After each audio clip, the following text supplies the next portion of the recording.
What is going on? No Ceilings Nation, Draft Sickos. It's Corey Tulaba. I am back on the No Ceilings NBA YouTube channel, rocking with you to bring you my reactions in person from St. John's in Alabama. We're going to break down the prospects. We'll talk about the game. We are going to do all that next.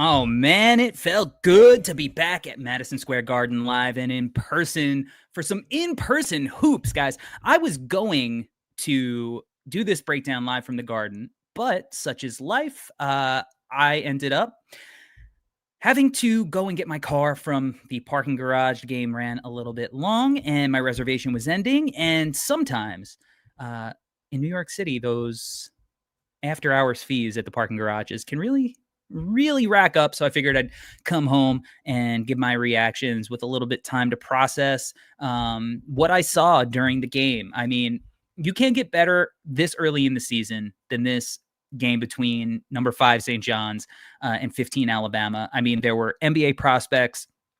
It was an incredible college basketball game. The atmosphere at the Garden was absolutely electric. 12 p.m. noon Eastern game. Everything that I could have asked for and more. And it answered a lot of my questions. We're going to start talking about LeBaron Philon. This is a kid who can potentially be a lottery pick. Point guard, 6'4", shifty, quick, really good vision, right? All of those things. And the questions that I have had are, is the shot going to come around? And is the finishing inside at the rim, especially in the half court, going to improve this year? I had questions about Philon. I've been a little bit slower to get on board for this jump that he was going to have. And let me tell you guys, you can ask the No Ceilings guys. Early on in the chat, I was like, dude looks the same to me. And as I kind of had time to process this, what initially I thought was a slow start for LeBaron Philon was actually, I think, him feeling out the game. I think he is a real true point guard who is not always going to be looking to aggressively get his offense and boost his draft stock. I think he's going to try to do what is best for his team. And I think that's what he did, because he started slow. He was getting guys involved. And man, this kid was making every pass in the book. He was hitting pocket passes, left-handed, live dribble, passes. He was getting into the paint constantly. St. John's could not keep him out of the paint. Alabama plays so fast. They have so much space on the floor. You can't keep him out of the paint. So he's getting into the paint. He was these crazy jump passes out to the weak side corner, getting guys involved, getting shooters like Aiden Holloway, who was, really solid tonight. Open looks. He was doing it all. But the scoring was really slow. He had 2 points through a large chunk of the first half. And then out of nowhere, he turns it on. He was like, all right, it's time to rock. I got to get things going. And he hit this really impressive step back 3 to end the half. At the end of the first half, he was getting to the paint. He finished multiple times, and then he kept that going into the second half. I mean, he hit the dagger 2 minutes left in the game with another step back 3, which was really exciting to see. And then he finished inside all night. And, we know what he brings on the defensive end. We know what he brings offensively. And, just seeing him put it all together in person, I mean, he was moving at a different speed than a lot of the other guys in the game. I mean, he is so quick, and he doesn't feel like he gets sped up. I mean, he has this awesome pace. He's got slick footwork. He hits guys with Euro steps and decels in so that, he's not going to be out of control and he can kind of do what he wants. I was just very, very impressed by LeBaron Philon tonight. He answered all of my questions and more. And again, what initially felt like to me, him kind of coming out of the gate slow and looking the same was really him just feeling the game out and doing what's needed. So really impressive. Again, Aiden Holloway, I thought did a really good job. He got dribble penetration early, had a nice touch layup, finished the game with a soft floater later on in the game. hit a big three at the end of the first half for momentum, really, really thrived, making quick decisions, didn't hold on to the ball. It's something that Alabama is really, really great at. For as much, dribble penetration and kind of one-on-one as they can get into, they also just keep the ball flowing. And it's why their offense is so potent. It's why it's so hard for a team like St. John's, who's not shooting a ton of threes and plays at a much slower pace, to keep up with a team like Alabama, who just continuously comes at you and at you and at you. And that backcourt, they did a really good job. I was kind of excited to maybe get a look at a guy like London Jemison, and he just doesn't look ready yet. I still like what I saw on tape, from high school. I still think he's an intriguing prospect with his size and his shooting, but he looked really invisible. This is a guy maybe, you monitor during the process, but maybe we had to temper expectations, because in a big time game like this, he was not ready for that moment. Taylor Bowen, he plays with great motor. So I think that he's going to get looks based off that, based on the physical tools. To me, he still feels a little raw, both physically, as well as skill wise, but like, he plays with motor, the raw tools are there. So he's intriguing. He's going to be a guy that in this Alabama system, I think is going to have a chance to shine throughout the year. And, we're going to see if there's anybody else on the St. John side that I feel like, or on the Alabama side rather, that I feel like we need to hit before we move on to the Johnnies. Because Alabama, just really impressive overall. Yusuf Millet, if you've watched him before, a lot more of the same. Latrell Wrightsell Jr.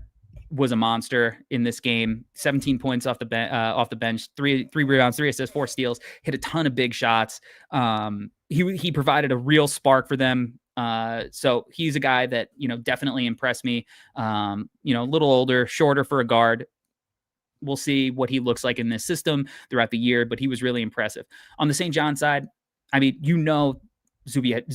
Big Zuby is he was the man. He had 21 points at the half, finished with 27 points, 10 rebounds, 3 assists, 2 steals, and 2 blocks. But that kid, man, he's a pro. Yeah, I know he's 6'9". I know he's not shooting at volume. He did knock down a 3 in the first half. He knocked down multiple jumpers from inside the 3-point arc. So the touch is there. He was 7 to 10 from the free throw line. I mean, the physicality he plays with. First play of the game, dips his chest right into Aiden Terrell's shoulder, into his chest, pushed him back. He missed the layup, but just that physicality, like, that is NBA physicality. He is strong enough. He's tough enough. And I think he's skilled enough. They operated, they put him up, in the high post, let him operate as kind of that big initiator, because we know that St. John's doesn't necessarily have the best guard play when it comes to getting guys in rhythm, getting guys set up. They don't have that same kind of Alabama, guard depth from that perspective. So Zuby did a lot of the initiating for St. John's, and I thought he did a really great job. He was hitting guys in stride, leading them to the spot, made a lot of really clean, sharp decision-making looks that I think are NBA ready. He had a couple of nice face-up moves, from like the short porch, flushed one. I mean, Zuby was just a monster all game. He's going to be the reason that St. John's is who they are this year. And that front court, between Zuby and Bryce Hopkins. Bryce Hopkins was also excellent. He had 19 points. To me, his NBA path is mimicking that of Deron Holmes. Deron is a guy who was never like the most springy, athletic, but really turned himself into a outside shooter and just do it all big. I think if we're looking and thinking of NBA perspective for Bryce Hopkins, and I know he's coming off the injury, because he's not the most bursty guy. He's not vertically explosive, but he is skilled and he's tough and he's smart, and he was really good. And between Zuby and Bryce Hopkins, I mean, there's a lot to like in that St. John's front court. Dylan Mitchell, we know he's not going to put up a ton of shots. He had 7 points on 2 of 2 today, but he did have 4 boards. He had 4 assists. He made some hustle plays. I thought that he was good. They tried putting him on Phylon, and Alabama just kept switching him off that matchup, but it kind of shined a light onto his defensive versatility. I need him to be able to hit a corner 3. There was a possession where Zuby kind of did like a drive-in kick, and Dylan wasn't spotted up behind the three-point line. So it kills the spacing. It makes driving to the rim harder, and it allows guys to sag off. And Dylan needs to punish guys. He needs to be able to make that shot. He needs to at least take that shot so guys can respect him a little bit. I know that he's not a great shooter.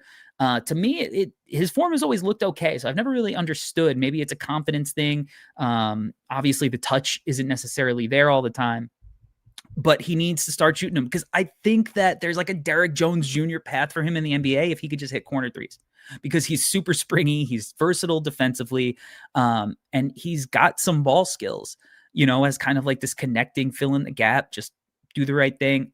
I'm rooting for him. I mean, he's going to be a great in this St. John system this year, but I would love to see him just take threes confidently this year. He didn't take any in 30 minutes today. Ian Jackson had a quiet first half, but the second half, he did what he does. He had 14 points on 14 shots. He hit 1 3, and St. John's really needs him to be a shooter. I mean, they were 6 of 17 from 3 this afternoon compared to 11 of 35 for Alabama. So, they need him to get threes up at volume. But he was really explosive. He provided a spark. I thought he was locked in defensively. He did have 3 assists, 2 turnovers. So we need him to start trying to do things other than score. We know he could score when he gets to downhill, he gets to the basket, he could finish through contact. We know he's a good shooter. He shot really well at UNC last year, but he didn't look that different to me. It didn't look like there was anything that you could say this is an evolution of Ian Jackson's game. He's talented, he's strong, he's got a good frame, he's athletic. He's got to start looking to make plays for others. And even not necessarily when he's always looking to make plays for others, but he's got to start making sharper decisions. There are times where he does get walled off on a drive, and instead of just moving off the ball, he'll put up like a step back mid-range shot. And I think that those are the kind of shots that he needs to eliminate, just so his efficiency is higher. And then also, it'll hopefully get everybody more involved and get the ball moving. And, and that's the kind of offense that St. John's is going to have, where it's kind of, everybody is going to eat, because everybody's kind of in a lot of ways looking at for their own shots. Ozias Sellers, really impressive today, filled it up, 14.7 rebounds, 3 assists. He really hit a bunch of big shots late in the second half for St. John's, was part of the big run that they had. He kind of sparked that in a lot of ways. So I'm a big fan of him, monitoring him. He seems like a guy who's probably like an undrafted free agent, probably going to spend a lot of time in the G League, but there's something there with him. He's not like their point guard, like I know that Patino was saying early on, but there is something there. I truly think that there's something there for him. Josan Sanan, I think that Patino trusts him defensively. He does play hard. He's got good length. He's physical getting downhill, but he's still falling in love with the same shots that he fell in love with last year. He's not up there jacking up shots, and killing the flow or anything. He's just not taking NBA shots. He's taking, tough mid-range shots, but he did do a good job being aggressive, getting into guys' bodies, drawing some fouls. And I thought that he was good defensively. So, we'll see, wait and see with him for sure. I think that that's probably all of the NBA prospects that we need to talk about in this game. But man, it was a great game, man. It was a great game, and it was back and forth. St. John's had all the momentum. I mean, it was the Garden crowd is always electric, but it was when St. John's got going and they took the lead in the second half. There's nothing like that feeling, man. If you can get to the Garden, you got to get to the Garden. You really do. They got great food. It's a great atmosphere. Unfortunately, I was going to do a food review from the Garden. I wanted to start it off with the prime rib, which there's 2 locations in the Garden, one on the first floor, one on the second floor, closed today. Big bummer. They do a really good French dip for arena food. Incredible. So hopefully, I'll be at the Champions Classic in a couple of weeks. Hopefully it's open for the night game. But thank you guys for rocking with us, going, on these reaction shows. I'm going to try to do more of these for all the games that I attend live. And, Steven and Metcalf have been killing it. Shout out to Steven for spearheading all of this. They'll be live later tonight to break down today's slate of games, but I wanted to get on the mic and break down what I saw in person. So again, LeBaron Philon, stud, standout, really impressed with him. I want to see him do it consistently, but I'm buying in. Zuby Ejiofor, big fan. Got to be on big boards. He's got to start getting on boards, no ceilings included, because some dudes just know how to hoop. Shout out Ant Wright, who was we were talking on the Twitter comments today, and he's right. Some dudes know how to hoop. Zuby's one of them. He's incredibly impactful on both ends, and those are the two main guys that I think we really need to pay attention to from a draft perspective this year. So thank you for rocking with us live. Make sure that you hit the like button, the subscribe button, the retweet button, all that stuff. Lock in at No Ceilings NBA. I'm Corey Tulaba. Until next time, appreciate everybody watching and rocking with me. I'm out. Peace.